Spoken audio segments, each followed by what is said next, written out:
Pada sesi kedua ini, kita akan membahas mengenai Certificate Authority. Mengapa harus menggunakan Certificate Authority? Seperti pada gambaran CA berikut, CA berfungsi untuk menyediakan keamanan transmisi data pada internet sehingga dapat mencegah akses untuk orang yang ingin membobol sistem atau hacker. Sistem keamanan sangatlah penting untuk dimiliki. Jika hal ini tidak diperhatikan, akan berdampak buruk bagi kelanjutan suatu bisnis, seperti pada beberapa kasus berikut ini. Pada September dan Oktober tahun 2000, Bank Lipo dan Bank Bali berhasil dijebol oleh seorang hacker. Kemudian, pada Juni 2001, seorang hacker berhasil membuat replika dari web klik BCA dan berhasil mendapatkan PIN beberapa nasabah BCA.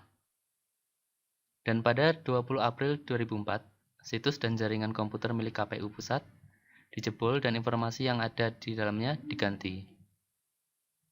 Dalam mengamankan suatu informasi, perlu dipahami terlebih dahulu aspek-aspek keamanan yang ada seperti confidentiality dan privasi, integrity, authentication, dan non-repudiation. Selanjutnya akan dijelaskan masing-masing aspek dari keamanan informasi tersebut. Yang pertama adalah user authentication, yang merupakan sebuah metode untuk meyakinkan bahwa identitas yang dimasukkan telah sesuai. User authentication biasanya berupa username dan password hingga berupa biometrik. Aspek yang kedua adalah data integrity, yang apabila suatu pesan tidak memiliki dukungan dari data integrity, orang lain akan dengan mudah mengganti isi pesan dan meneruskannya ke tujuan awal.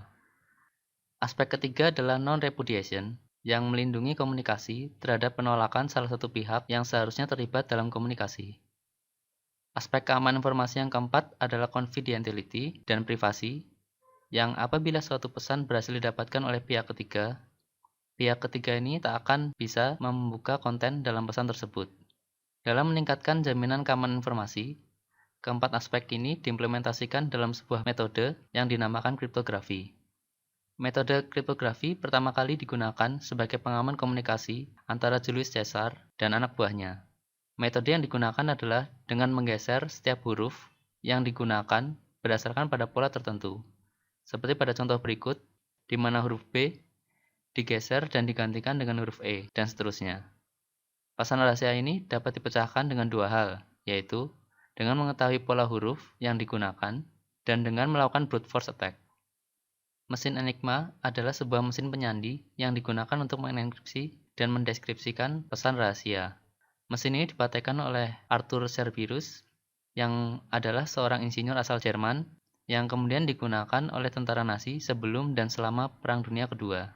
Namun, mesin ini justru menjadi penyebab kekalahan Jerman karena metode enkripsinya yang berhasil dipecahkan oleh seorang jenius dari pihak sekutu yang bernama Alan Turing. Mesin Enigma adalah kombinasi dari sistem mekanikal dan elektrikal, di mana sisi mekanikal adalah 4 buah rotor dengan rincian rotor kanan, rotor tengah, rotor kiri, dan rotor efektor.